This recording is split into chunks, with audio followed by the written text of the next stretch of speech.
XO le 12 mars dernier, soit une semaine avant le confinement. Beaucoup de libraires ou de blogueurs ont pu le lire avant, comme moi, heureusement, et en parler. Et il a été téléchargé du coup, puisque les librairies étaient fermées et ça a été compliqué pendant plusieurs semaines. Tout a rouvert donc le 11 mai, les librairies. Donc vous pouvez aller vous procurer l'affaire Clara Miller chez votre libraire. Voilà. Si tu veux bien te présenter, Olivier, avec grand plaisir. Alors, juste avant ça, je voulais dire un petit mot, pardon. Parce qu'en fait, si vous êtes ici, c'est que vous êtes tous passionnés de lecture. Et je voulais juste préciser en introduction qu'on a tous des tonnes de livres à lire.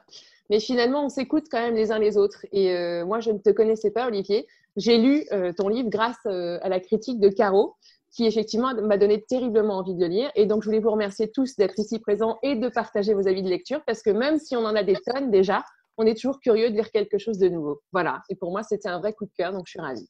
Merci, Caro. Merci, Caro. Je t'en prie, Caro. Merci, les Caro. Merci. Voilà. Maintenant, je te laisse la parole, Olivier. Écoutez, en tout cas, moi, comme je vous le disais tout à l'heure, je suis vraiment ravi d'être là. C'est vraiment c'est une super idée, les filles, et merci de m'avoir invité. Donc, je suis Olivier Bal, je suis écrivain. J'ai écrit à ce jour 3 bouquins. Je vais aller vite, sinon on a pour des plombes. J'ai écrit Les Limbes, qui est là au format poche. Le Maître des Limbes au format poche. Les 2 bouquins forment un diptyque, une seule et grande histoire. Un roman, un thriller à dimension fantastique où des personnages vont se découvrir la faculté de visiter les rêves des autres et d'en prendre le contrôle. C'est un gros bout de ma vie parce que c'est mon premier gros projet littéraire qui m'a accompagné pendant quasiment 12 ans, on va dire en dilettante. Je faisais bien entendu autre chose, j'avais un boulot, j'étais journaliste moi avant. Mais c'est vraiment un gros bout de ma vie. Et en effet, aujourd'hui, une page se tourne avec l'affaire Clara Miller, qui est sortie en effet le 12 mars chez XO Éditions. Et là où je foule un peu les terres du polar, du roman noir, et je délaisse complètement le fantastique. Et c'est en fait, rapidement, et c'est une discussion qu'on a eue aussi avec mon éditeur XO, moi j'aimerais pouvoir installer le fait que d'un bouquin à l'autre, je puisse garder une certaine liberté, vous voyez, et que mes lectrices, mes lecteurs, j'espère, m'accompagneront. Ça ne veut pas dire que je vais faire de la littérature blanche, ou tu vois, je resterai dans l'univers du noir, je pense, et de la mécanique du thriller qui m'intéresse quand même, et aussi la mécanique du noir. Mais c'est vrai que j'aimerais en effet pouvoir aller vers des couleurs un peu différentes, essayer de me réinventer à chaque bouquin et peut-être me mettre un peu en danger aussi, parce que j'ai pas envie d'écrire toute ma vie le même livre. Si je peux me permettre, Olivier, l'affaire Clara Miller peut être complètement conseillée à des lecteurs de l'IT, en fait. Tu as vraiment réussi un bouquin qui est à la fois entre le roman à tiroir et puis le thriller, en fait. Donc c'est vrai, du coup, tu as déjà réussi à mettre un pied un petit peu partout entre le fantastique, le thriller, le roman. Ouais, c'est ça. Et en fait, c'est l'envie que j'ai, donc pour mes prochains aussi, d'aller comme ça dans des couleurs un peu différentes. Donc l'affaire Clara Miller est sortie le 12 mars. Là, pour le coup, on est sur un thriller, un polar psychologique pour moi, qui vous plonge dans les eaux troubles de la célébrité. Voilà, on va rencontrer la plus grande star au monde, Mike Stevens, et tous les personnages comme ça qui gravitent autour de lui, autour d'une enquête menée par un journaliste qui s'appelle Paul Green.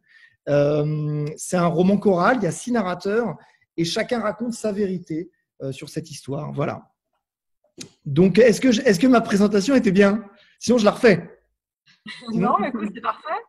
Ça allait? Ok, d'accord. Ouais, très bien. Alors, du coup, est-ce qu'on a 3 extraits de ton livre à te faire lire? Est-ce que tu commencerais avec le premier, donc avec plaisir. Des premières pages. Moi, je voulais axer un petit peu la rencontre sur 3 personnages de ton livre. Donc, Paul, le journaliste, donc Mike, la superstar mondiale dont on va reparler, et puis John, l'attaché de presse dévoué corps et âme à Mike. Voilà. Donc là, je veux bien que tu nous lises le premier extrait qui est vraiment juste après le prologue de ton livre sur le personnage de Paul. Voilà. Et comme ça, après, on peut directement embrayer sur le personnage de Clara Miller. C'est super. Oh là là, quelle mise en page. Waouh, j'adore. C'est classe. Allez, on y va. Comme ça, on peut suivre. Ok, donc c'est en effet le prologue du roman. Ok. Paul, 15 septembre 1995, New York. L'interview devrait se terminer maintenant. Il faudrait que je remercie chaleureusement Stills pour le temps qu'il m'a accordé, que je lui dise que ses réponses étaient passionnantes, que je range rapidement mes affaires et quitte d'un pas léger la chambre d'hôtel. Le climat est déjà tendu. Mes précédentes questions ont mis la star sur la brèche. Il serre les accoudoirs de son fauteuil. Il vaudrait mieux que je me retienne. Sinon, je vais encore me faire engueuler par Kelton. J'ai une dernière question, Mike. Oui, Phil? Non, mon prénom, c'est Paul. Je le sens exaspéré, mais il reste professionnel, un sourire d'opérette sur les lèvres. Stills lance un regard appuyé derrière moi, là où se tient son attaché de presse, et me fixe. « Est-ce que vous pourriez me parler de Clara Miller ?» dis-je, en lui tendant la photo que je viens de sortir de ma poche. Il détaille le cadavre gonflé, retrouvé sur le rivage du lac Wentworth. Une fraction de seconde, son visage se voile, puis, sans même me regarder, il se lève et me pointe du doigt. « Foutez-moi ce connard dehors! C'est quoi ces conneries? Pourquoi Star me montre des photos de cadavres? Tu m'expliques, Johan ?» Et là, c'est la fin. Enfin, c'est le début, ça ne fait que commencer. Oui, c'est la fin de l'extrait. Il dit bien, le monsieur, bravo. Eh ben, écoute, je n'ai pas répété, donc je me suis dit que c'était mieux si… bon, ça aurait été un peu artificiel si je le relisais avant. Donc, ouais. Voilà. Alors, justement, qui est Clara Miller? On commence par cette première question. Alors, en fait, Clara Miller, c'est un personnage qui sous-tend tout le livre, qui est une présence un peu comme ça fantomatique, qui traverse le roman, qui est le lien entre deux des personnages principaux. Clara Miller, à la base, c'est une journaliste qui a disparu et qui va réapparaître en effet à la surface d'un lac qu'on appelle le lac aux suicidés dans le New Hampshire, morte bien entendu. A priori, donc elle se serait suicidée. Sauf que l'un de ses anciens camarades d'université, Paul Green, qui est lui-même journaliste, ne croit pas à cette version. Il va tenter de mener l'enquête, tenter de découvrir ce qui s'est réellement passé. Il va rapidement découvrir qu'en effet, a priori, Clara s'approchait des coulisses de la plus grande star au monde, Mike Stills. En fait, ce qui m'intéresse avec Clara Miller, c'est un personnage que vous allez apprendre à découvrir dans le roman par son absence aussi. C'est un truc qui m'intéressait vraiment.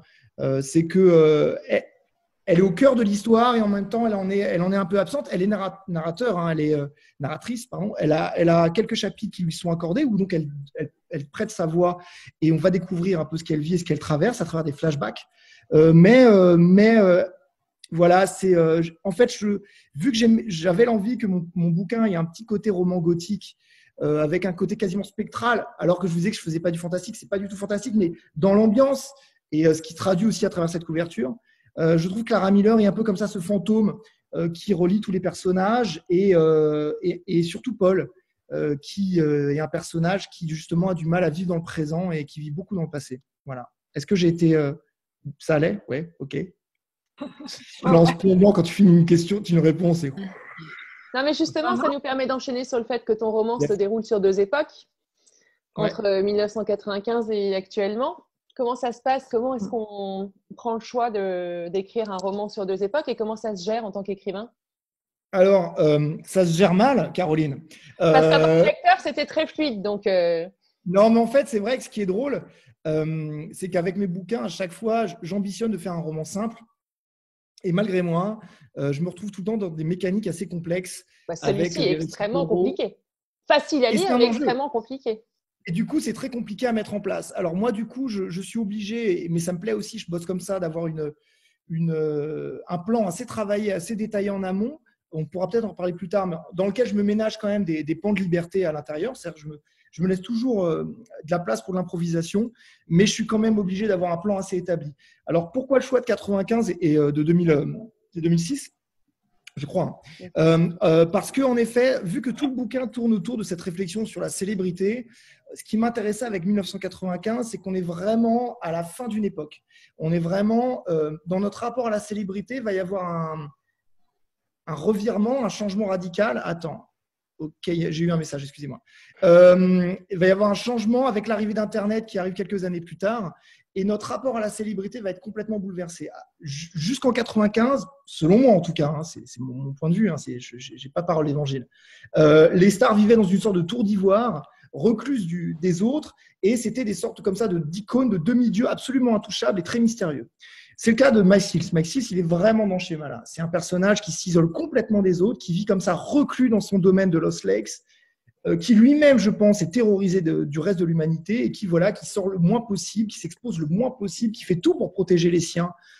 Son plus grand cauchemar, c'est que ses enfants, Noah et Eva, soient pris en photo par des paparazzis, voyez.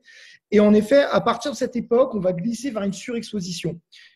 C'est ce que je raconte déjà en 2006, parce qu'en 2006, on va suivre Eva, la fille de Mike, qui a pour le coup 18 ans, 18-19 ans, et qui traîne dans les nuits de Los Angeles, qui est une âme damnée, qui se défonce un peu trop, qui fait trop la fête. On sent qu'elle est en perte de repères à cause de fêlures qui datent en effet de 1995. Ce qui m'intéressait là, c'est qu'on sent déjà qu'il y a eu un glissement, puisque l'information, elle ne peut plus être maîtrisée, elle ne peut plus être contrôlée par les attachés de presse et les avocats. Dès qu'une photo est prise, tac, ça part sur Internet. Et aujourd'hui, en fait, c'est encore pire. En 2020, vous voyez, une star ne peut qu'exister à travers la surexposition. Les Kim Kardashian, les Justin Bieber et tout ça, qui ont un Instagram où ils postent une photo toutes les demi-heures. Et on a l'impression qu'on ne peut plus exister à travers une part de mystère. Pour finir, ce qui m'intéressait aussi, c'est de construire Mike Stills. Au-delà des références et des clins d'œil que j'ai dans la construction de Mike Stills, pour moi, Mike, c'est vraiment un personnage de western crépusculaire. Il a un côté, voilà, il a 47-48 ans. Il sent qu'il y a des petits échos autour de lui qui lui font entendre que sa carrière est un peu sur la phase descendante. Il y a une concurrence qui grimpe, on va le voir à travers le bouquin. Il va se retrouver confronté à des jeunes loups en fait, de la scène musicale.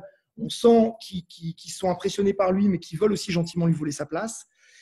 Et j'aime cette idée que c'est un personnage qui sent que son monde est en train d'arriver à un terme et que le vent tourne un petit peu, quoi. Voilà. Je ne sais pas si j'ai répondu à ta question, Caroline. Si. Ouais, cool. En tout cas, c'est intéressant de voir la mécanique. Est-ce qu'on parle de Mike, justement, un peu plus, ouais. Caro? Alors. Ouais. Du coup, est-ce qu'on ne se ferait pas le petit extrait de Mike et comme ça, après, on a je voulais juste poser une question. Si vous avez déjà lu le livre, est-ce que vous pouvez lever la main pour qu'on voit si on s'adresse à des personnes qui connaissent déjà l'histoire ou plutôt pas? Ok, donc ça veut dire qu'il va… on ne spoil pas alors. Non, voilà. Pas. Sinon, donc, Francine va faire la tronche. Il y a Francine, la choc qui a été… Non, on ne spoil pas, mais on parle de nos ressentis. Ils meurent tous à la fin, mais… Ok, deuxième extrait. Go. Alors, partager l'écran. Je me mets dessus. Ok. Voilà. Donc là, en effet, comme je vous le disais, on est avec Mike qui, du coup, arrive dans sa propriété de Lost Lakes. Donc, c'est le chapitre où on découvre avec lui son domaine de Lost Lakes, qui est un domaine ultra sécurisé. Et je voulais raconter ça. Je voulais vraiment qu'on soit aux premières loges. C'est comme si on était assis à côté de lui dans la limousine. Non, on est en lui puisqu'on ressent aussi son émotion. On comprend son chemin pour arriver jusque-là et ce qu'il ressent lui quand il arrive, quand il revient dans ses terres, on va dire. Allez, on y va? Ok. On y va. Alors, je crois que c'est ça. Ouais. Je vis ici depuis maintenant 10 ans. Les premiers temps, j'ai réussi à protéger mon anonymat. Ce fut complexe, mais personne, pas même les médias ni mes femmes, ne savaient alors que j'habitais ici. Lorsque j'étais en déplacement, il me fallait changer plusieurs fois de voiture, faire une partie du trajet à l'arrière d'une camionnette inconfortable, m'arrêter en pleine forêt et marcher une dizaine de minutes avant d'emprunter un autre véhicule. Bref, nous tentions de brouiller les pistes, mais nous n'y sommes parvenus qu'un temps. En mars 1989, on s'est fait avoir. Un de mes chauffeurs a tout balancé sur la chaîne de télévision E! Contre un gros chèque. L'après-midi même, un premier hélicoptère, il y en aurait bien d'autres ensuite, survolait le manoir en rase-motte. Les chaînes du monde entier diffusaient en exclusivité les premières images de la résidence secrète de Mike Stills. Dès lors, Lost Lakes est devenu l'attraction touristique du coin. Un lieu de passage obligé. Les touristes viennent se prendre en photo devant le haut portail en aluminium. Mes fans ont emménagé dans les villages voisins et, bien entendu, il y a les chacals. Cette dizaine de paparazzis qui vivent ici en permanence et restent planqués, été comme hiver, dans les collines environnantes, à l'affût, prêts à dégainer leur putain de téléobjectif. J'ai réussi, au prix de longues tractations menées par notre cabinet d'avocats, à obtenir une interdiction de survol de la zone. Voilà. Alors, moi, je l'ai trouvé incroyable cette scène parce que du coup, forcément, on pense à Michael Jackson, on pense à Neverland, son parc ultra sécurisé. Tout ce qu'il avait construit autour des enfants pour pas qu'on les prenne en photo, pour pas qu'on les approche. Et je voulais que tu nous parles de la construction de ce personnage. J'imagine que tu t'es bien entendu aussi basé sur Jackson. Est-ce que tu peux nous en dire un petit peu plus, s'il te plaît? Oui, je peux. Et je vais le faire. Voilà. Merci. Le mec, oui. Très bien. Très bien. Vous avez des questions? D'autres questions? Alors, en effet, en préambule, ce qui est important, c'est que j'aurais pu prendre enfin, c'est pas un travers, c'est une approche, mais j'aurais pu lire 15 000 biographies de stars, mais ce n'est pas le parti que j'ai pris, moi, en tout cas, pour ce bouquin. Je me suis énormément renseigné, justement, je vais en venir à la documentation. Mais en fait, j'avais peur d'être pollué si je lisais trop de bio, tu vois, une notamment qui était celle que je voulais lire, que j'avais acheté d'ailleurs, hein, Life de Keith Richards. Si vous lisez le bouquin, vous verrez qu'il y a pas mal de références à ces rock années 70, dont les Rolling Stones, qui ouvrent et ferment le livre, parce que je suis un grand fan des Stones. Mais je n'ai pas lu la bio de Keith Richards, le guitariste des Stones, en amont, parce que j'avais peur que, insidieusement, des choses, des ressentis me polluent dans la manière dont je voulais raconter Mike. Et donc, en fait, je me suis plus nourri, comment dire, de sensations, de choses que je saisissais moi et que je traduisais moi. Et justement, tu le dis très bien, à travers, par exemple, un personnage, j'allais dire un personnage, oui, c'est un personnage, Michael Jackson, donc un personnage comme Michael Jackson. En effet, Mike Stills, à la base, c'est 3 grandes icônes. C'est Tom Cruise, je pense, dans les années 90, même encore aujourd'hui, à travers ce côté complètement insaisissable. Moi, c'est un truc qui me fascine avec Tom Cruise. C'est cette capacité à échapper au temps, à fuir le temps. Ça, c'est un truc qui m'intrigue quand même vachement dans ce personnage. C'est que film après film, il ne vieillit pas. Film après film, il court de plus en plus, il joue de moins en moins. Tu vois, c'est une sorte de force dynamique tout le temps en mouvement. Je sais pas après quoi. En fait, tu vois, c'est vraiment. Je parle à la volée, mais c'est même pas ce que j'explore dans le bouquin. Mais ça m'intéresserait de savoir après quoi il fuit. Quoi. Il y a une sorte de fuite de Tom Cruise qui m'interpelle. Tu veux le numéro de téléphone de Tom Cruise, c'est ça? Je te l'envoie tout à l'heure. Je sais. Je te connaissant, tu vas le faire, bien entendu. Et elle l'a en plus. Elle doit l'avoir. Et en gros, ça m'intéresse, le côté insaisissable. Aussi, évidemment, le côté très secret. C'est-à-dire, à part finalement le fait qu'il soit scientologue, on sait très peu de choses sur lui. Ce qui est étonnant, il a eu quand même 2 mariages qui ont été très ambigus. Et ses 2 ex-femmes, Nicole Kidman, par exemple, n'a jamais révélé vraiment ce qui s'est passé après. Donc, il doit y avoir une pétée d'accord avec des avocats derrière et ce qu'on appelle des NDA, des Non-Disclosure Agreements, signés dans tous les sens pour que ni l'une ni l'autre ne révèle quoi que ce soit. Ça, c'est le premier. Le second, c'est Mick Jagger. Donc, évidemment, comme je vous le disais tout à l'heure, parce que c'est pour moi une grande figure du rock'n'roll, et puis ce côté increvable, cette bête de scène hallucinante, ce côté très sexuel, et bien entendu ses excès, son rapport à la drogue aussi. Et enfin, finalement, bien entendu, Michael Jackson. Mais j'ai essayé de lisser un peu le parallèle avec Michael Jackson. Je ne voulais pas que ça soit trop... que ça soit que Michael Jackson. Donc voilà, donc j'ai essayé de lisser un peu, mais en effet, dans le rapport de Michael Jackson à l'isolement, à l'hygiène, son obsession, sa peur de l'autre, sa manière de fabriquer aussi pour ses enfants un monde de rêve, ça c'est quelque chose qui m'a vraiment inspiré. Pour finir sur la manière dont j'ai construit les personnages, il y a un exemple que j'aime bien, c'est que tu vois, par rapport à Michael Jackson, j'aurais pu lire plein de bios sur Michael. J'ai regardé les documentaires, en effet, Living Neverland, là, je crois que c'était ça, sur les gamins qui ont été agressés par Michael Jackson et qui témoignent.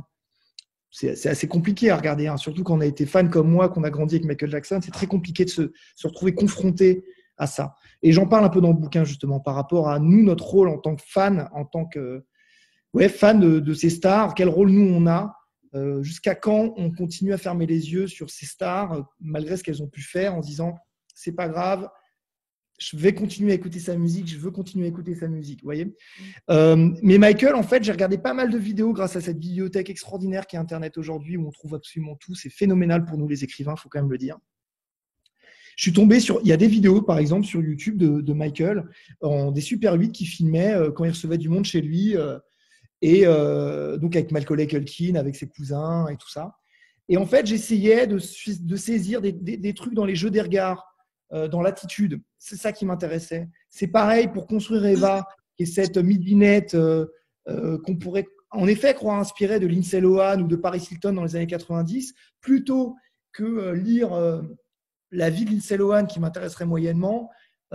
J'ai été choper des photos des boîtes de nuit des années 90, vraiment des boîtes de nuit de Los Angeles des années 90, qui étaient quand même bien galères à trouver d'ailleurs. Et j'ai essayé de voir, voilà, dans la manière des filles de s'habiller, la manière des filles de remettre leur haut, dans voilà, les flashs, ces filles qui sont saisies par les paparazzis quand elles sortent de leur voiture un peu bourrées, tu sais, avec le pied hésitant, le regard un peu perdu. C'est ça que j'ai essayé de traduire avec Eva, cette haine que tu sens dans leur regard. Donc, en fait, j'ai essayé de modeler mon truc sans complètement trop m'inspirer de choses qui existaient au préalable. Et, in fine, ce qui m'a rassuré, c'est que j'ai quand même lu la bio de Keith Richards, Life, a posteriori, après avoir fini le bouquin et en avoir donné la dernière version XO. Et j'étais hyper content parce que j'ai pas dit de conneries, a priori. Et ce que je veux dire, c'est que j'ai pas eu l'impression que ce que je raconte est si loin, finalement, de ce qu'ont pu vivre Mick et Keith Richards et toute la bande dans ces années complètement dingues, même si finalement je suis assez tendre dans ce que je raconte dans mes soirées un peu folles de MySpace par rapport à ce qu'ils ont pu faire. Assez tendre, j'irai pas jusque-là quand même. Non, c'est très noir, c'est très violent. Non, je déconne, c'est très violent, c'est dur, mais ils ont fait des trucs complètement fous, quoi, je veux dire. Mais justement, ça sonne vrai, en fait. C'est ce qui fait peur, en fait. C'est perturbant d'ailleurs, c'est qu'on se dit que tout est crédible. On imagine très bien que tous les gens que tu as cités ont pu avoir accès à des soirées, à des passe droits, à des choses comme ça, parce que l'argent coulant à flot, tu peux tout acheter, tu peux acheter tout le monde en fait. Et c'est vrai que ce personnage de Mike, il est à la fois attachant et à la fois il est passé dans un autre monde, une autre sphère, et il est complètement. Il n'y a plus de limite. Non, mais c'est ça. Vous avez complètement raison. Il n'y a plus de limite. Ce qui est fascinant avec ces personnages, c'est moi, ce qui m'a toujours intéressé, c'est ces personnages comme ça. En fait, la clé de ce livre, c'est la question que pose Paul durant l'interview au départ avec Mike Steele, que tout commence, comme vous l'avez compris, sur une interview entre Mike et Paul, le journaliste. Et il y a un petit loup qui passe. Salut. Salut le petit loup de Samantha. Et en effet, Paul va poser une question à Mike et va dire quand on est tout en haut des marches, qu'est-ce qui reste à franchir? Et c'est vraiment ce qui sous-tend tout le livre, c'est quand on a tout, le pouvoir, la richesse, l'argent, qu'est-ce qui reste encore? Qu'est-ce qui nous excite encore? Et que ça soit un homme politique, un grand sportif ou une star, je crois que la problématique reste la même. En fait, je crois qu'il y a vraiment un moment, même si on peut arriver avec les plus beaux idéaux, le pouvoir salit, le pouvoir souille et le pouvoir change complètement le paradigme qu'on pouvait avoir de rapport à tout, quoi. Et je crois qu'à partir du moment où on est entouré par ces cerbères qui filtrent tout, vous voyez, c'est tout le temps des gens qui ont des assistants qui ont des assistants, qui ont des assistants, des attachés de presse, des avocats, des gardes du corps. C'est-à-dire que tu es une sorte de molécule qui est entourée de plein de neutrons comme ça qui t'isolent complètement du monde. J'ai une anecdote qui était hallucinante que j'avais vue quand j'étudiais justement Michael Jackson. Il y a une vidéo encore qui existe sur YouTube qui est folle. Michael, à un moment, son rêve, c'était de vivre un moment simple, c'était de se balader dans un supermarché, genre vraiment un casino, quoi. Tu vois, c'était de se balader avec un caddie et de faire des courses. Sa famille lui a fait cette surprise, sauf que ça a été biaisé. C'est-à-dire que plutôt de lui dire on va le grimer, on va le déguiser, il va aller se balader dans une petite supérette dans le downtown LA, pas du tout. Ils ont privatisé une supérette à Las Vegas. Tous les employés, c'était la famille et les amis de Michael. La musique, c'était des thèmes de Michael Jackson réorchestrés façon musique d'ascenseur, genre Thriller, tu vois. Bon, je ne veux pas vous la faire. Et donc, tout était faux, tu vois. C'est-à-dire que même quand lui essayait de vivre un truc vrai, c'était faux. Et c'est ça qui m'intéresse, c'est que je pense que c'est, malgré toute la bonne volonté de quiconque, le pouvoir salit, quoi. Et c'est pour ça que j'ai beaucoup je suis de plus en plus réservé sur nos très chers hommes politiques, par exemple, qui, malgré tout le temps les belles déclarations, je crois qu'à partir du moment où on accède au pouvoir, on perd pied, tout du moins pendant un temps. Peut-être que tu vois, des mecs comme Mick Jagger, aujourd'hui, ils en sont revenus. Enfin, il y a encore, je ne suis même pas sûr. Mais voilà, donc voilà, c'était l'idée. Je ne sais même plus quelle était la question.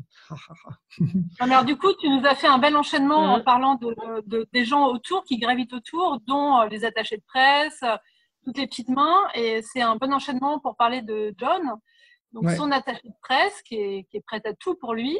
Moi, je la trouve aussi fascinante que Mike parce que lui, il est sous le feu des projecteurs, donc c'est vraiment la star. Et elle est dans l'ombre. Et en fait, elle est complètement active dans l'ombre pour le laisser dans la lumière. Est-ce que tu peux nous lire du coup l'extrait où elle raconte voilà. Oui, bien entendu. On fait tout ce que vous voulez. Tout ce que vous voulez. Alors, la fin, on a dit. Hein. On a dit la fin. La dernière page. Page 111. 111. Attends. Et sinon, c'est à l'écran. Tu peux lire à l'écran, Olivier. Ouais, non, mais je ne serais pas à l'aise si je l'ai à l'écran. Vous allez voir mes yeux qui font comme ça, tu vois. Alors, ok, on y va. Tu fais des captures d'écran, Caro. Hein. Qu'est-ce que tu as dit? Oui, oui. Tu fais des captures d'écran quand tu fais des grimaces. Hein, surtout. Of course. Voilà. C'est-à-dire que quand je projette le texte, je ne vois plus vos têtes. Alors, donc là, je vous raconte. Alors, on est où? Oui, ok. Donc là, je vous raconte, on est avec Joanne. Donc c'est vrai que les filles ont choisi des chapitres un peu descriptifs, mais en fait, il n'y a pas tant de description que ça dans le bouquin. Enfin, je ne crois pas. Non, c'est vrai qu'en plus, il y a beaucoup de dialogues. Mais... Pour l'ambiance, c'est bien. Pour l'ambiance, c'est bien. Là, on est avec Joanne qui est dans ses bureaux à New York et qui nous fait en effet visiter un peu ses bureaux. Donc, elle est dans une grande tour à New York et un des immeubles les plus prestigieux de New York. Et elle raconte comment dire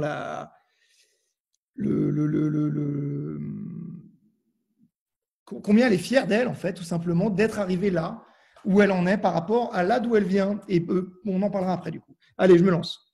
On y va? Ok. Ça marche. Ceux qui ne savent pas, ce que je ne leur montre pas, c'est combien je suis fier d'eux, de ce que nous avons construit ensemble. J'aime regarder cette fourmilière qui s'agite, voir mes assistantes combiner contre l'oreille, prendre des notes et gérer l'urgence permanente ou capter une réunion houleuse entre le juridique et les produits dérivés. Et me dire que ce microcosme existe grâce à moi. En ces instants me reviennent toujours, comme un mantra, ces quelques chiffres. 17 employés, 500 mètres carrés, soit un étage complet dans l'un des plus prestigieux immeubles de Manhattan, 200 coups de fil par jour, des bénéfices en 1994 s'élevant à 18 millions de dollars. Et enfin me dire que 80% de mes employés sont des femmes. Une belle revanche. J'aurais tellement voulu que mon père visite mes bureaux, au moins une fois, par une belle matinée telle que celle-ci, que les portes de l'ascenseur s'ouvrent et qu'il soit impressionné, qu'il n'ose pas poser ses grosses chaussures crottées sur le dallage ivoire. Quel choc il aurait eu. Il ne s'en serait pas remis. Il aurait peut-être même pu en crever de jalousie, ce connard. Mais cette sensation de plénitude ne dure jamais longtemps. Je reviens vite à la réalité. Le téléphone qui sonne, une conversation que j'entends d'une oreille, un dossier qui me revient en tête, le stress et la tension retrouvent rapidement leur place aux premières loges, sans oublier les migraines incessantes. Voilà, donc ça c'est vrai, c'est bien. Bon choix les filles. Ça résume bien ce qu'est Joanne, c'est-à-dire qu'en effet, on va comprendre à travers la découverte de ce personnage qu'elle s'est aussi façonnée pour s'exclure de quelque chose et pour se reconstruire par rapport à quelque chose. Là, on comprend qu'il y a un lien avec son père, évidemment. C'est une petite gamine qui vient d'un coin paumé, qui a fui tout ce qu'elle était et qui a existé enfin quand elle a foulé le sol, quand elle a traversé les portes de la gare de Grande Centrale et qu'elle a ouvert les portes, qu'elle s'est retrouvée comme ça dans la folie, la frénésie de New York, qu'elle s'est laissée porter par la foule et qu'elle s'est sentie enfin exister, qu'elle avait une vingtaine d'années. Et c'est un personnage qui est hyper intéressant parce qu'en effet, Joanne n'existe qu'à travers Mike Stills. Pour elle, c'est son empire. Mike est vraiment sa construction. On va le découvrir aussi à travers le livre. Et la question se pose de jusqu'où elle est prête à aller, jusqu'à quand elle est prête à fermer les yeux, quoi. C'est un peu la réflexion que je me pose dans ce bouquin sur elle. Par rapport aux choses qu'elle a connues, qu'elle a vécues, ce qui m'interpellait avec elle, c'est de me dire les choses qu'elle voit au quotidien, qu'est-ce qu'elle est prête à tolérer, quoi, pour que le mythe Mike Stills ne vacille jamais, que cette statue au talon d'Achille voilà. Et puis parce que sa vie, c'est Mike. Jamais, pardon. Et sa vie, c'est Mike. Sa vie, son existence, c'est Mike. Tout est régi par Mike. Donc voilà, je pense que si je vais plus loin, je vais vous en dire trop. Mais en fait, ce qui est intéressant… Oui, Clem dit c'est un peu une vie par procuration. Absolument. On va le voir dans le bouquin, elle est très froide. Et ce qui est intéressant et ce qui me touche aussi, c'est que j'avais eu certains retours de personnes qui me disaient qu'ils n'aimaient pas Joanne.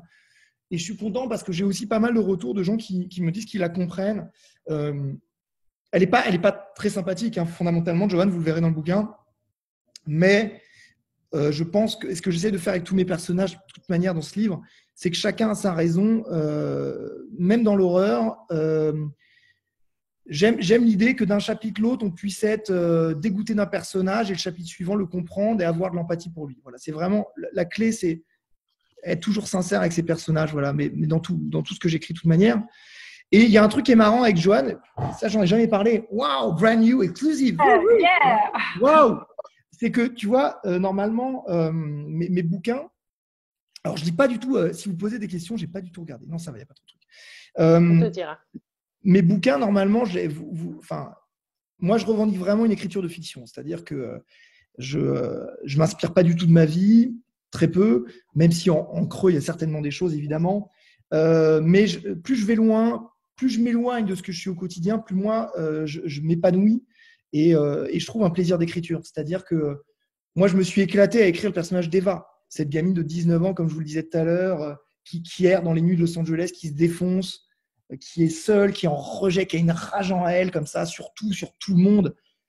Je veux dire, ça m'a fasciné d'essayer de trouver une forme de vérité en elle et qu'elle soit crédible, qu'elle existe, qu'elle ait une chair. Et ça me fascine. Du coup, et c'est pour ça aussi quand on pose la question pourquoi est-ce que tu places tes bouquins aux États-Unis, j'ai beau bien connaître les États-Unis, y avoir été en séjour, y avoir longtemps travaillé. Ce qui m'intéresse, c'est que c'est un domaine semi-fictionnel pour moi. Les États-Unis, c'est à la fois, je connais bien, à la fois je passe ma vie sur Google Maps, le moindre nom de rue, le moindre nom de ville, la moindre espèce de plante, le moindre oiseau, c'est un oiseau que tu trouves dans telle région, dans telle ville, limite dans telle rue. C'est pas pour autant que je réinvente pas une certaine Amérique qui m'intéresse aussi. Digression que je termine maintenant avec mon anecdote. Ce que je raconte avec Johan, ce que je vous sous-entendais tout à l'heure, ce que je raconte dans ce chapitre, ce moment où Johan raconte ce souvenir de cette fascination, cet amour éperdu qu'elle a pour New York, ça me fout les poils rien que d'en parler. Cette première fois, elle a foulé la gare de Grande Centrale. C'est vraiment un souvenir que j'ai pour le coup. À 18 ans, j'ai quitté ma province. Non, à 17 ans même, 16-17 ans, tôt, trop tôt d'ailleurs. Mes parents étaient complètement tarés. Je suis parti en échange linguistique aux États-Unis, à côté de Washington, à Columbia, qui est d'ailleurs l'un des lieux où se passent les limbes, le maître des limbes. Donc c'est un clin d'œil et d'autres bouquins que j'ai écrits d'ailleurs. À Columbia, j'ai passé 2 mois là-bas et je suis parti 5 jours tout seul en bus à New York. Donc c'est une expérience assez troublante et j'ai vraiment vécu ça. Ce moment où, en plus, moi je suis arrivé en bus, donc j'ai vu New York de loin, vous voyez. On est arrivé par Newark, à travers des ponts, avec la circulation comme ça. Et puis un moment, on plonge dans des tunnels. Tu vois pas New York. En fait, tu n'arrives pas comme je pense quand tu arrives en avion, ouais, tu traverses le Brooklyn Bridge ou un pont. Bon, bref. Moi, j'arrive vraiment par en dessous, quoi. Et là, j'ouvre ces portes et ce flot, quoi. Et ce côté vertical, ces immeubles, les reflets des gratte-ciel, le flot, et puis tout ce bagage qui t'a nourri à travers les livres, les bouquins, les films que tu as vus et qui se retrouvent là au coin d'une impasse avec la plaque d'égout fumante.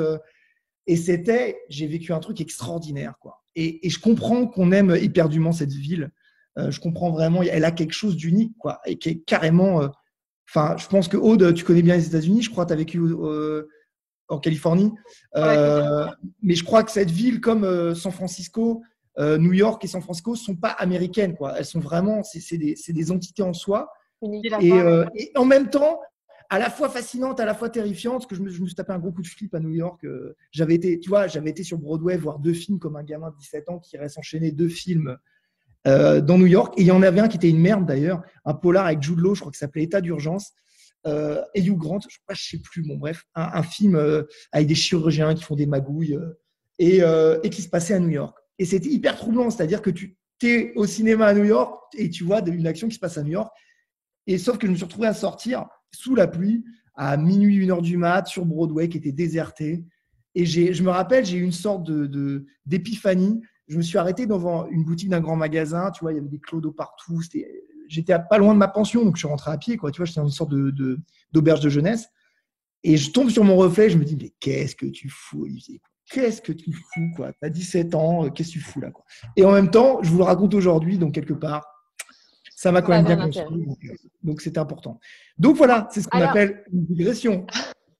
On a 2 questions, Caro, dans le chat.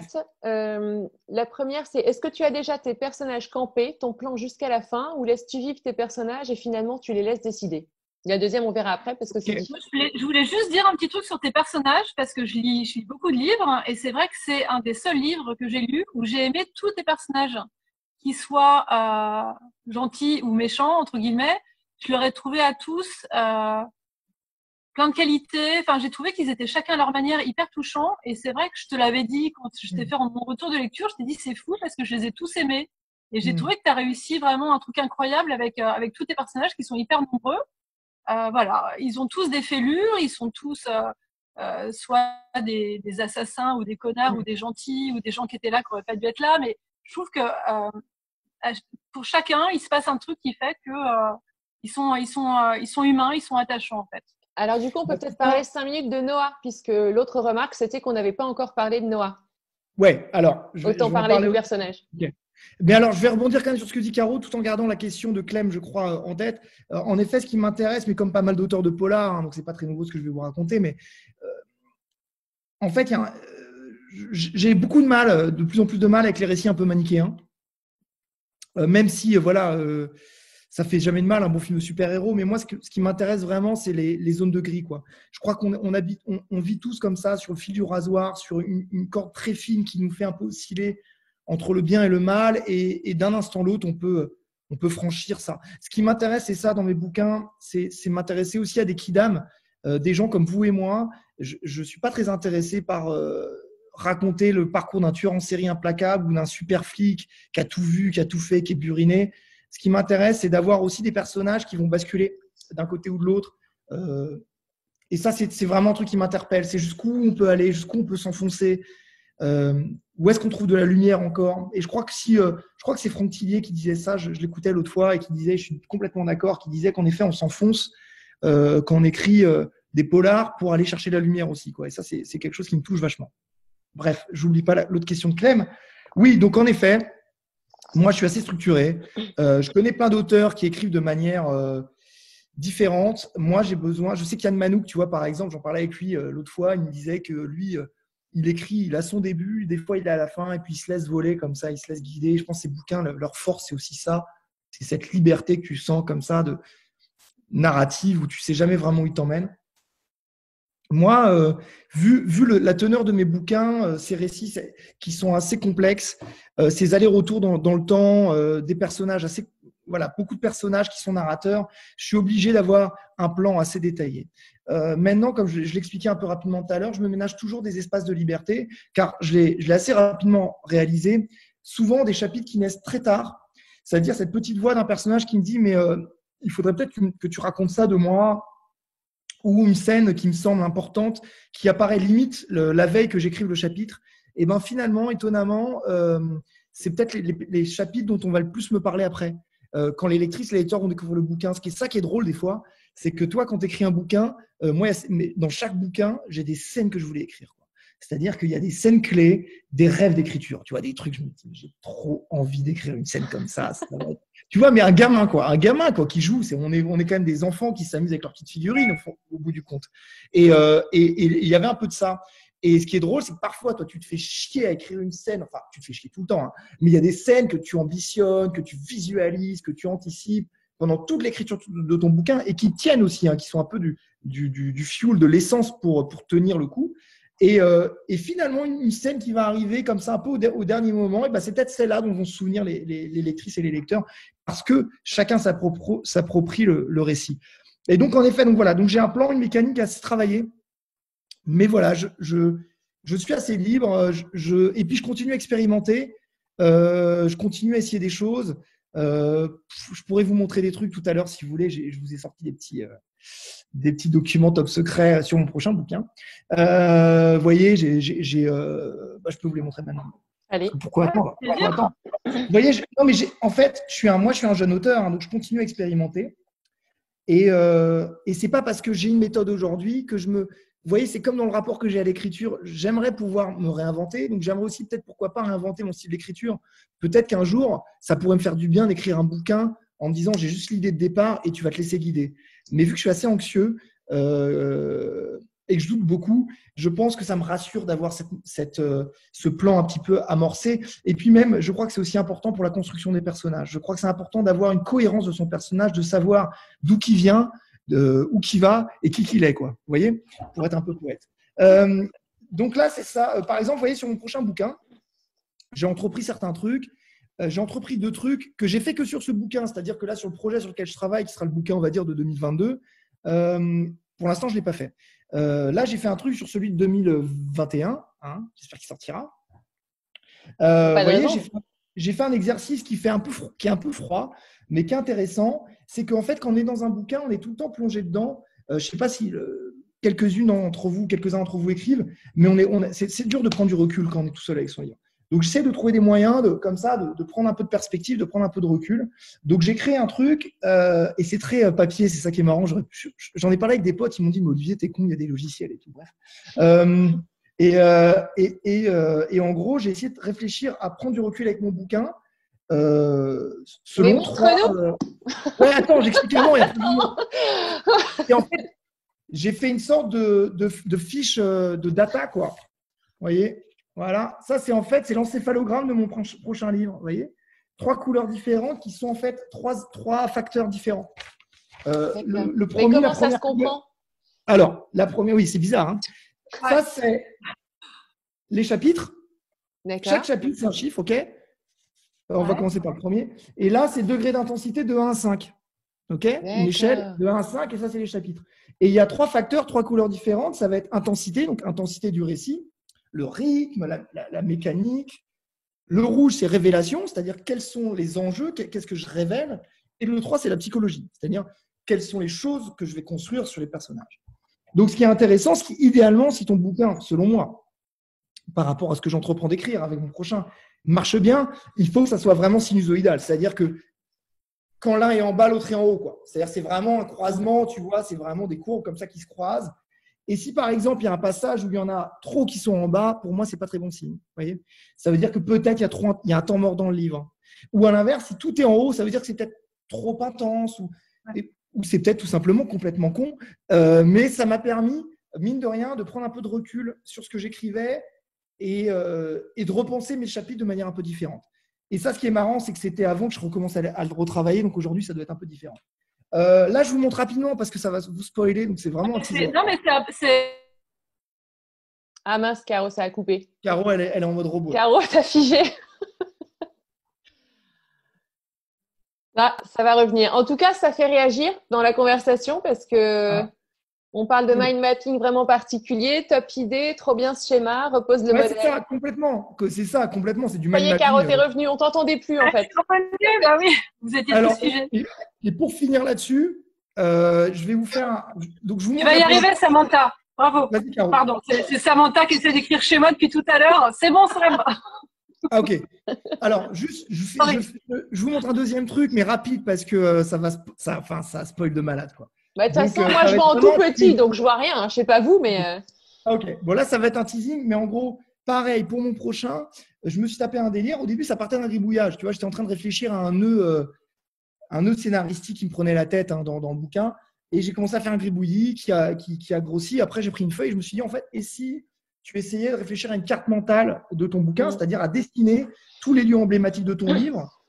Et c'était hyper intéressant parce que ça m'a permis de visualiser clairement sur un seul papier A4 tous les lieux que vous allez visiter. Et finalement, la taille qu'ils ont, c'est la place qu'ils vont prendre, quoi. Voilà. Et toutes les énigmes et les clés du bouquin. Vous êtes prêts? Ouais. On est impatients. Waouh. Voilà. Ça sera tout. Et non, j'ai pas vu, moi. Ça a figé, Caroline. Ça a figé, Olivier. Ouais, ça a figé. Attends, je vais faire une capture d'écran, vas-y. Non, je ne le fais pas, vous l'avez vu. C'est bon, non, ça craint. Je l'ai pas vu. Non, sérieusement, je l'ai pas vu, moi. Non, je te promets, j'avais juste Caro sur mon écran. Moi, je le remonte, mais vite fait alors.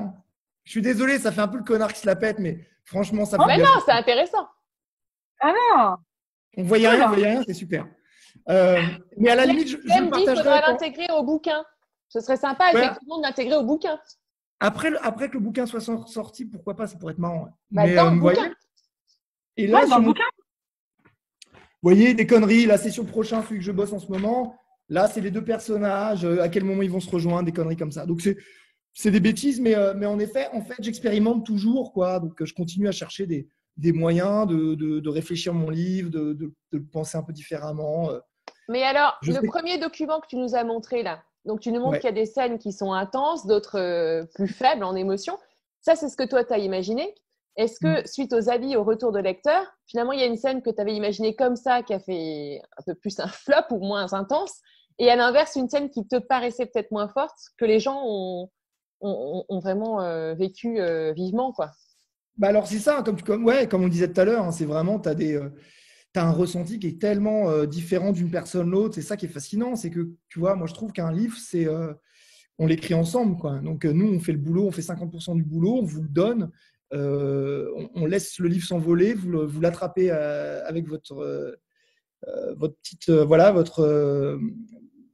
à bout de bras, et puis vous le réappropriez et vous faites les 50% restants. C'est-à-dire que nous, on a beau imaginer personnages, ils vont devenir ils seront différents dans votre tête, dans votre esprit, les lieux vont être différents, la tension sera ressentie différemment selon chacun, et je trouve ça absolument fascinant. C'est-à-dire que moi, j'ai certaines choses dont on m'a parlé dans mes livres, certaines choses qu'ont ressenti des gens, que j'avais mis, mais tu vois, et certaines le prennent de manière assez forte, d'autres choses qui vont passer complètement à la trappe, tu vois. Moi, il y a des choses que j'ai voulu raconter dans des bouquins et j'ai l'impression que des fois, qui ne sont pas spécialement ressenties, mais c'est pas grave.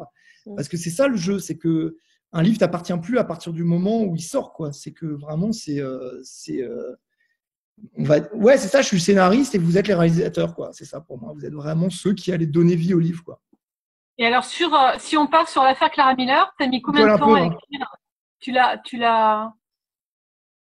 l'as imaginé entre le moment où tu as commencé à avoir l'intrigue et le moment où tu l'as couché sur papier? C'est un travail de combien de mois? Alors là, je vois, il y a Clem qui est en train de gueuler. Il y a Clem qui est en train de gueuler, je pense, sur son mec ou je sais pas, sur ses gars. Foutez-moi la paix! Je veux juste une demi-heure par jour, tranquille! Je connais ça, Clem. Je connais ça, c'est pareil à la maison. Bref, oui, alors en effet, l'affaire Clara Miller, gestation compliquée, puisque l'affaire Clara Miller, en fait, pour tout vous dire, en fait, c'est mon premier livre à la base. L'affaire Clara Miller, c'est un livre qui avait un autre titre et qui s'appelait En haut des marches et que j'avais écrit. Attends, je réfléchis. C'était mon premier livre, ouais. Donc je l'avais vraiment écrit même avant Les Limbes, je crois. Je réfléchis, c'est loin maintenant. Et en fait, il est toujours resté dans un coin de ma tête, ce bouquin. Et je me suis dit, au sortir du Maître des Limbes, pour celles et ceux qui l'ont lu, c'est-à-dire 2 personnes, qui est un bouquin très compliqué, très lourd, très exigeant, très complexe. Très dense. Voilà, très dense. 5 narrateurs, 3 époques différentes, des raccords qui doivent se faire avec les limbes. Honnêtement, c'était de la plomberie de compète. Alors, c'est pas faire honneur au livre de dire ça. J'aurais dû trouver un meilleur truc, un engrenage machiavélique. Non, mais il y a plein de lecteurs qui t'ont découvert grâce aux limbes et qui étaient très heureux de retrouver la suite dans le Maître des Limbes. Donc c'est ça. Mais en fait, c'est un bouquin qui était très, très dur à écrire. Du coup, en sortant de ce livre, j'avais envie de quelque chose de différent. Comme je vous l'expliquais, j'avais envie de revenir vers le polar. Et je me suis dit, cette histoire-là de la célébrité, elle me trotte toujours en tête. Je continue à penser aux personnages, à Paul Green, à Mike. Et en fait, ce que j'ai tout réimprimé. Et le livre est devenu un autre livre. Vraiment, il n'y a quasiment plus rien à voir avec le précédent. Ça m'a aussi rassuré. Ça a été un exercice aussi intéressant parce que j'ai vu combien ma plume avait évolué, encore heureux, hein, en 15 ans. Parce que j'avais pas envie de raconter les mêmes choses. Tu vois, je surexpliquais avant, j'en faisais des caisses. Et là, moi, j'essaye d'aller vers une écriture, pour ceux qui me connaissent, vraiment de l'épure, assez incisive. J'essaye vraiment d'avoir un rythme de phrases courtes, une écriture assez percutante. Comme le disait mon éditrice, et je lui passe le bonjour, celle avec qui j'ai retravaillé l'affaire Clara Miller, qui s'appelle Rebecca Benamou, et que je salue, elle me dit, et c'est vraiment devenu un peu mon mantra, « Less is more ». Et je suis complètement d'accord, et c'est vraiment un truc qui colle avec ma manière d'écrire. Et donc, en effet, les 150 premières pages de mon ancien manuscrit sont devenues, sans déconner, 20 ou 30 pages. J'ai retravaillé Eva n'était pas narratrice. Il y a plein, enfin, c'est pas le même livre. Mais j'ai adoré me replonger là-dedans. J'ai adoré. Non ah non, mais je l'ai fondamentalement réécrit. Je l'ai fondamentalement réécrit. Il y a quelques rares personnes qui ont eu la malchance de lire l'ancien manuscrit, tu vois, des vieux potes qui l'avaient lu il y a une plombe. Et qui l'ont relu, et en fait, ils me disaient, je sais pas le même livre, quoi. Donc, ça me rassure aussi. Alors là, il y a qui est-ce qui est sur la plage? Ingrid, c'est dégueulasse. Ingrid, ce que tu nous fais, c'est dégueulasse. C'est dégueulasse. sur la plage avec son petit verre. Non, mais Ingrid, franchement, je ne suis pas d'accord. Mais merci d'être là quand même. Donc, en effet, c'est vraiment… Dans mon jardin. Et même pour tout vous dire, à la base, quand j'avais écrit la première mouture, je pensais que ça serait 2 livres. Il devait y avoir ce premier et le deuxième. Je crois d'ailleurs qu'il y a un clin d'œil à la fin du livre à ces 2 types, qui devait s'appeler La solitude des étoiles et qui devait se passer en 2006 avec Eva et Noah, adultes. Okay. Ça devait être donc la première partie avec Mike en 1995 et un deuxième livre avec Noah et Eva en 2006. Et finalement, j'ai préféré tout fusionner parce que je trouve que l'enjeu de savoir ce qui se passe avec Eva, tu vois, que tu es en avance dans les événements en tant que lecteur par rapport à ce qui peut se passer. Tu vas avoir des clés entre les mains par rapport à ce que tu sais d'Eva en 2006. Et ça m'intéressait. Et surtout, cet enjeu de se dire comment Eva en est arrivée là. Pourquoi elle est comme ça? Pourquoi est-ce qu'elle est brisée comme ça? Et comment on en est arrivé là? Et au fur et à mesure, tu reviens comme ça en arrière. Et donc, c'est marrant de voir comment les bouquins changent ce modèle. C'est vraiment de la pâte à modeler, des idées qui fusionnent. Je pourrais vous en parler quand on commencera à parler du prochain, c'est-à-dire dans un an. Mais le prochain, c'est pareil. Il y a des idées qui ont fusionné, il y a des trucs qui se sont mixés. Il y a une idée dans le prochain qui vient de très loin. Donc, c'est marrant de voir comment un bouquin grandit, évolue, se transforme. Voilà. J'ai une petite question sur Clara Miller. Est-ce que ton bouquin est très, très visuel? Est-ce qu'il y a une adaptation télé ou série ou ciné prévue? Est-ce que tu as des contacts? Est-ce qu'on t'a approché? On veut tout savoir. Écoute, ouais, tu peux. Écoute, évidemment que c'est un rêve qu'on a tous. Je parle en mon nom et en celui de XO Édition. Moi, c'est aussi une des raisons pour lesquelles j'ai signé chez XO, au-delà du fait que ça a été une vraie belle rencontre avec l'équipe. C'est que je sais combien Bernard Fixot est engagé sur la voie des adaptations ciné et télé et qu'il est très proactif là-dessus avec son équipe. Et du coup, évidemment que c'est un gros enjeu pour nous, qui a été un peu fatalement ralenti avec le coronavirus parce que les personnes en charge des négos et des adaptations ont été un peu freinées. Il devait aller à Cannes présenter le bouquin et tout ça. Mais c'est en cours, quoi. Donc après, moi, j'ai plus la main là-dessus. J'ai vraiment pris le parti de faire confiance à XO pour avancer parce que c'est eux qui sont experts. Si jamais ça se fait, moi… Tu ne bosseras pas le scénario, tu le laisseras… Non, je n'ai pas cette prétention-là. Tu vois, vraiment, moi, mon rêve, ça serait d'être une petite souris, d'être à la limite consultant sans pouvoir décisionnaire parce que ça freine vraiment. En fait, quand tu es dans le biz… Les producteurs sont vraiment refroidis par des auteurs un peu casse-couilles. Ça a dû tellement de fois arriver que du coup, maintenant, si jamais au niveau du deal, tu as un auteur qui demande un droit de regard pour avoir une sorte de final cut, tu vois, et qui dit « moi, je veux bien, mais il faut que je valide le scénario », les producteurs, ça les emmerde. Et il faut aussi faire confiance. À un moment, un bouquin, c'est une adaptation. Donc, il faut que tu sois trahi. Il faut que quelqu'un se réapproprie ton bouquin. Pour une série ou un film, il va garder certaines choses, il va creuser d'autres choses. Tu vois, j'en parlais avec Jacques Expert chez toi, à Rony, quand tu as fait ton salon, ma cocotte, Caroline. Et c'était hyper cool, parce que lui me racontait qu'il a eu une adaptation. Bon, je ne veux pas trop dévoiler des choses qui sont personnelles à Jacques, mais qu'il a eu une adaptation où, en fait, un de ses bouquins était complètement transformé par rapport à ce qu'il avait écrit, mais il ne se sentait pas particulièrement frustré, tu vois. Et en effet, donc pour finir, moi, ce que je rêverais, c'est vraiment… Honnêtement, c'est un rêve de gamin. Tu vois, je veux dire, évidemment, je suis un putain de grand amoureux du cinéma. Évidemment, fouler le sol d'un décor inspiré d'un de tes bouquins, ça serait dingo, quoi. Vous rencontrer un acteur qui incarne un de tes personnages, je te jure, rien qu'y penser, vraiment, ça me fout les poils. Tu penses à moi, tu me places Ryan Gosling, s'il te plaît. Je sais, je suis dessus. Non, ne t'en fais pas, on bosse sur Ryan Gosling, mais tu vois, sur Clara Miller, pas trop. Ok. Il y a d'autres bouquins sur lesquels il serait bien. Clara Miller, je ne le vois pas dedans, tu vois, je vois pas. Mais en tout cas, voilà. Donc, en tout cas, ce dont je rêverais, c'est avoir un petit rôle de consultant et tout simplement, à ma toute petite échelle, en voyant les mecs bosser, la team de scénaristes et tout, apprendre en fait. Tout simplement, voir comment les mecs se réapproprient un bouquin, le transforment, qu'est-ce qu'ils vont garder, qu'est-ce qu'ils vont jeter, ça m'intéresserait. Mais en effet, j'ai souvent eu des discussions sur les limbes et le maître des limbes avec des gens. Ça ne s'est jamais concrétisé parce que c'est quand même très compliqué, il ne faut pas se leurrer. Je pense que tous les auteurs vous le diraient. Le cinéma, c'est compliqué. Hein. C'est complicado. Hein. C'est beaucoup de Il y a rendez-vous. des questions qui sont posées pendant qu'on papotait sur justement les limbes et le maître des limbes. D'où est venue cette idée, la thématique des rêves? Est-ce que tu peux nous en dire quelques petits mots avant que… Oui, bien sûr. Les limbes, pareil, ce qui est intéressant avec les limbes, c'est que c'était, à la base, c'est né d'une idée que j'avais eue pour un court-métrage quand j'avais 20 piges.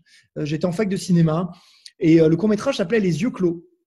Et ce qui est intéressant, ce qui est fou quand il pense a posteriori… Attends, il faudrait que je retrouve. Ah, c'est con. J'aurais pu vous montrer un carnet. Là, ouais, non, je vais pas me barrer. Mais j'avais un carnet… Attendez, vous pouvez attendre 2 secondes ou pas? Ça craint si je disparais, tu vois? On va chanter une petite chanson avec Caro en attendant. Non, mais je reviens. Je vais juste vous chercher un truc. Oui, j'espère que tu reviens. Bon, il est parti, on clôture. Allez, on clôture. Alors, merci à tous. Le mec revient, il y a plus personne. Je ne savais plus comment arrêter. Attends, j'ai été hyper rapide. Alors, regarde, là, je te montre un truc rigolo. Ça, c'est mon carnet. J'étais à Bali. C'est à Bali que j'ai eu l'idée des limbes. Et là, on est donc en… On est en… putain… Attends. Je ne sais même pas, il n'y a pas de date. 2007, 2006, tu vois. Et c'est vraiment les premières idées. Tu vois, donc le deuxième monde, les mondes intérieurs, les chasseurs de chimères, en URSS, tu vois. Alors là, je vous dis des trucs, c'est marrant. C'était vraiment, je posais les idées, quoi, les jalons. En URSS, un jeune savant russe de l'université de Leningrad, pas du tout, part en Sibérie pour créer un laboratoire sur l'étude des rêves. Il est accompagné de 50 scientifiques, des militaires et des cobayes. Il a écrit Nota Bene à voir, peut-être pas utile. Passionné par l'étude des rêves, il entreprend alors d'analyser le pouvoir des rêves. Okay.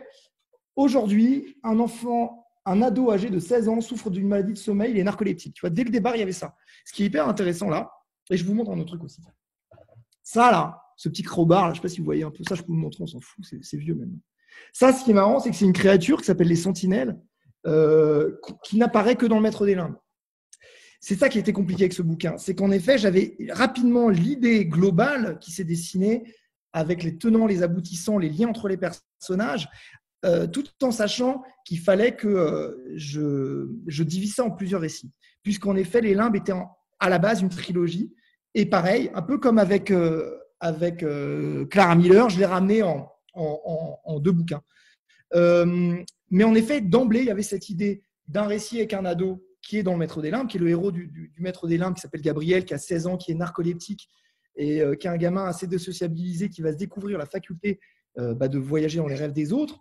Et pour un enfant qui est un peu paumé, c'est toujours un peu déstabilisant de se retrouver avec de tels pouvoirs. C'est un peu mon bouquin de super-héros, en fait, le Maître des Limbes. Mais d'une manière très noire.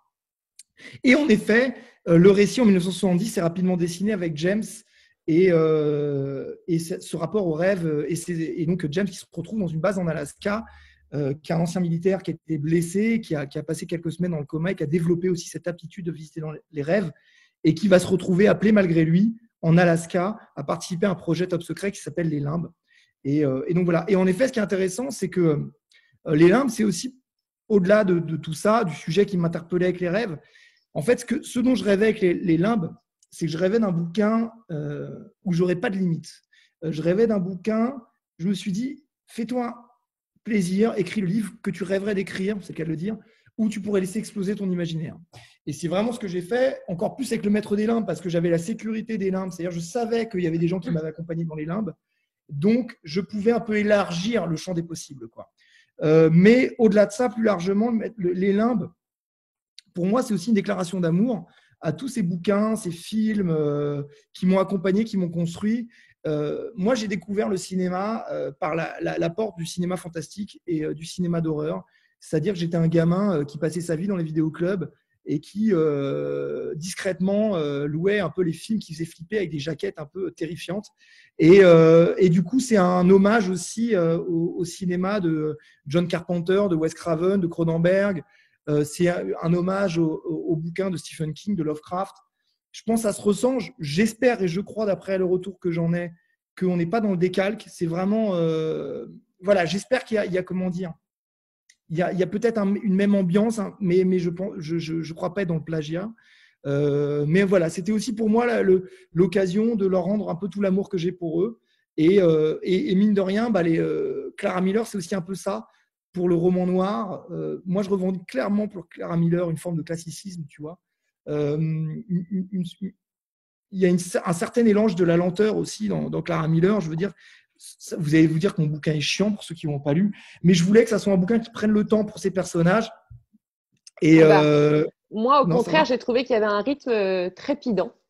Ah bon, pour moi, c'est un vrai page turner parce que tu as envie de lire la suite et à chaque fin de chapitre, tu as quelque chose qui te remet un coup, donc tu te dis, je peux pas m'arrêter là, il faut que je poursuive.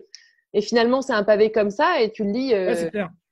Au grand dame de mon éditeur. Avec le page turner aussi, ouais. C'est vrai. Au grand dame de mon éditeur qui trouve que je fais des bouquins trop longs et qui pèsent. Aude a dit que c'était très réussi aussi. Ouais. Merci. Non, on voit pas le temps passer. Non, c'est, cool. Ça, faudra qu'on enregistre ce passage, qu'on l'envoie à mes éditeurs. Voilà. Non, mais ils ont raison. Ils ont donc, Les Limbes et Le Maître des Limbes qui est sorti le 12 mars. Si tu veux remontrer les couvertures de Pocket, parce que moi, je les ai pas. Je suis en train de picoler comme une poche. Alors, Les Limbes qui était sorti l'année dernière en poche. Le Maître des Limbes qui est sorti le 12 mars aussi en poche chez Pocket, qui du coup a été un peu été sacrifié, mais bon. Voilà, le diptyque d'Olivier. Et Clara Miller, moi je l'ai aussi. Et Clara Miller qui est là, l'affaire Clara Miller, avec l'ancien bandeau. Carixo a fait un nouveau bandeau parce que le livre est réimprimé et c'est une super nouvelle. Super, c'est une super nouvelle. Ouais, je suis très content parce que justement par rapport à la crise qu'on traverse, qui n'a pas été facile, vous l'imaginez, mais qui a été facile pour personne. Donc ça sera indécent de se plaindre. J'ai la chance d'avoir un éditeur assez exceptionnel qui continue à défendre mon bouquin et qui le relance à fond là. Et donc, je suis trop heureux. Il a pas mal tourné sur les réseaux sociaux pendant justement le confinement. Je l'ai vu passer pas mal de fois sur Instagram, sur Facebook, les gens en parlaient. J'ai eu beaucoup de chance d'avoir été soutenu par les blogs autant, quoi. C'était génial, quoi. Ouais, j'allais dire, j'ai vu beaucoup de bouche à oreille, en fait, moi, sur ce livre. J'ai vu et revu passer. J'espère qu'il va continuer, ça serait cool. On le souhaite aussi. Hein. Notre petite rencontre de ce soir, elle servait à ça, justement, à remettre dans la lumière des livres qui sont sortis juste avant le confinement. Donc, le tien, c'est vrai que moi, j'en étais malade pour toi parce que je sais à quel point tu attendais la sortie. Et voilà. Donc, du coup, on a peut-être rattrapé un tout petit peu avec cette rencontre d'1 heure avec tes lecteurs pour donner envie à ceux qui l'ont pas encore lu de le lire et à ceux qui l'avaient lu de t'entendre nous raconter plein d'anecdotes et plein de choses sur le livre. Voilà. Et à Mallory qui nous dit qu'elle va le lire ce week-end, du coup, c'est cool. Ah merci Mallory. Elle va surtout l'acheter. Voilà. Achetez vos livres en librairie. Ah oui, c'est clair. Alors, alors évidemment, tu vois, là, c'est moi, j'ai envie de finir là-dessus. On finit là, c'est ça? Moi, je vais dire. Il va falloir finir en fait. Ouais, c'est ça. En fait, on pourrait rester des heures, mais à un moment donné, il faut qu'on arrête. Et après, je sais que tu es très joignable sur Messenger. Si certains ont des questions à te poser en direct, n'hésitez pas à contacter Olivier parce que il est réactif. Donc, ouais, je suis au taquet. J'aime bien, c'est normal. C'est le moins qu'on puisse faire, je trouve, quand voilà. Et en fait, ce que je voulais vous dire, c'est avant tout, déjà, merci à toutes et à tous d'avoir été là et d'avoir été patients. Alors Ingrid, mollo sur les coups de soleil quand même. Je vois que là, ça devient un peu rouge là. Attention. Hein. Non, merci, c'est trop cool. C'est vraiment cool aussi de voir vos visages parce qu'on se parle souvent, tu vois, Aude et tout, qui est trop sympa, Marie. Qui m'avaient toutes vachement soutenu, qui avaient été toutes au taquet pour défendre mes bouquins. Tu vois, elles existent en vrai. Elles existent en vrai, ça fait plaisir de vous voir. Parce que c'est vrai qu'on ne se voit pas beaucoup en ce moment tous, les uns les autres. Donc, oui, vous voir, c'est cool. Pour les rencontres. Et ça manque. Et je suis désolé si je n'ai pas répondu à toutes vos questions, mais on aura l'occasion de se voir en vrai et de se parler. Mais si je voulais finir, c'est vrai que je pense que c'est important en ce moment de soutenir les libraires, évidemment. Caroline Valla va retrouver sa librairie chérie dans 2 jours, c'est ça? Elle doit être contente. 2 jours, samedi, ouais. Venez me voir samedi. Allez à la FNAC, à Rony. Hein? Bon sang. FNAC Rony 2. Les 100 km sont annulés, donc on peut tous se déplacer. On peut tous aller à Rony, même si tu es à 800 bornes, tu vois. mais c'est vrai que je pense qu'on l'a vu, hein, on est hyper contents. On a tous fait notre possible à notre toute petite échelle pour susciter un élan de retour en librairie à partir du 11 mai. J'ai l'impression qu'il y a eu un vrai truc. Ouais. Moi, j'ai fait plusieurs librairies et effectivement, il y avait du monde, il fallait attendre dehors. Mais du coup, c'était à la fois un peu chiant, mais à la fois rassurant de voir que les gens étaient tellement impatients de repartir en librairie avec leurs enfants, avec tous les libraires à qui j'ai parlé m'ont dit c'est génial parce que les gens nous attendaient la réouverture des librairies. C'est ça. Et je pense qu'en effet, il faut pas relâcher pour autant parce que j'ai peur que ça puisse aussi être, tu vois, d'un seul coup, il y a eu beaucoup de monde en librairie, puis les gens après ils se disent, bon, finalement, mais même si, parce que je pense qu'en ce moment, on a vraiment besoin des livres. Je ne suis pas pour ma paroisse, hein, je m'en fous un peu. Mais je trouve que moi, je sais que ça m'a vraiment aidé pendant le confinement, même si j'ai eu du mal à lire. Vous voyez, moi, j'ai lu Le Gang des rêves de Luca Di Fulvio que j'ai découvert, je ne connaissais pas. J'ai lu L'année du lion d'Ion Meyer. Là, je lis Sapiens, enfin la suite de Sapiens, là, Homo Deus. Et ça m'a permis vraiment, ça, tu vois, quand moi j'ai vécu, comme tout le monde, des moments d'anxiété, de stress, et ça m'a permis vraiment de. Enfin, c'est le meilleur anxiolytique, quoi, je veux dire. C'est vraiment. Quel bonheur ça fait de lire, de s'évader un peu quand on est enfermé. On risque d'avoir des vacances un peu compliquées, donc bref, ça fera du bien. Et donc, je me permets aussi de parler de mes copains, des copains auteurs qui en ont un peu chié, peut-être même plus que moi, durant ce confinement. Donc, il y a quand même Vincent Hoy qui a écrit un bouquin qui s'appelle Survivre. Il y a Nicolas Coche qui a écrit Ghost of LA. Voilà, il y a quand même plein d'auteurs qui ont sorti des bouquins. Il y a Sonia Delzong qui vient de sortir son bouquin. Pensez à eux en librairie. Il y a quand même des auteurs comme ça, qui sont des auteurs qui sont brillants et qui n'ont pas la même visibilité que d'autres. Alors évidemment, il y a le nouveau Joël Dicker, il y a le nouveau Guillaume Musso et tout. C'est super, ils vont être bons leurs bouquins, il n'y a pas de souci. Hein. Mais il y en a d'autres. Voilà, n'hésitez pas à prendre un petit bouquin bonus en plus. Quoi. Prenez votre Dicker, prenez votre Minier. L'un n'empêche pas l'autre, en fait. Ouais, mais c'est ça. Parce que non, en fait, c'est con ce que je dis parce que quand tu pars en librairie, tu pars pour acheter un livre et tu repars tout le temps avec 3. Donc, c'est ça. C'est vrai. Voilà, donc, voir 6 ou 7 si tu t'appelles Aude. Voir 6 ou 7. Et des fois, tu repars pas avec le bouquin que tu étais parti chercher à la base. Ouais. Et justement, dans les bouquins à ne pas manquer, il y a le bouquin d'Hervé Commer qu'on recevra justement jeudi prochain, parce que c'est pareil, il a son livre qui est sorti, regarde, juste avant le confinement. Donc, ça sera notre prochain invité jeudi prochain. Si vous voulez continuer l'aventure avec nous sur les jeudis et l'apéro, on va pas se tenir à carreau. Voilà. Ok, trop bien. Bah écoutez, en tout cas, un grand merci. Merci à toi, Olivier. C'était super cool. J'espère que mes réponses n'étaient pas trop longues. Et c'était super. Merci pour l'opportunité, en tout cas. Non, ça fait du bien de se voir, comme tu dis. Ça fait du bien de voir que écoute, tu m'as l'air en forme. Hein. Ouais, bah écoute, grave. Je suis bronzé, je fous rien de mes journées. Je suis au soleil, je glande. Tu dessines.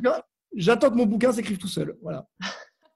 Et puis, merci à toi de nous avoir ouvert les portes de ton bureau, de cette rencontre chaleureuse et joyeuse. Et voilà, n'hésitez pas, achetez l'affaire Clara Miller, le page turner de l'été 2020. Voilà, merci beaucoup. Et puis à la semaine prochaine. Passez une bonne soirée. Ouais. Merci à toutes. À bientôt. Ciao. Merci Olivier, merci les filles. Gros bisous, bonne soirée. Bonne soirée à tous. Ciao, ciao. Ciao.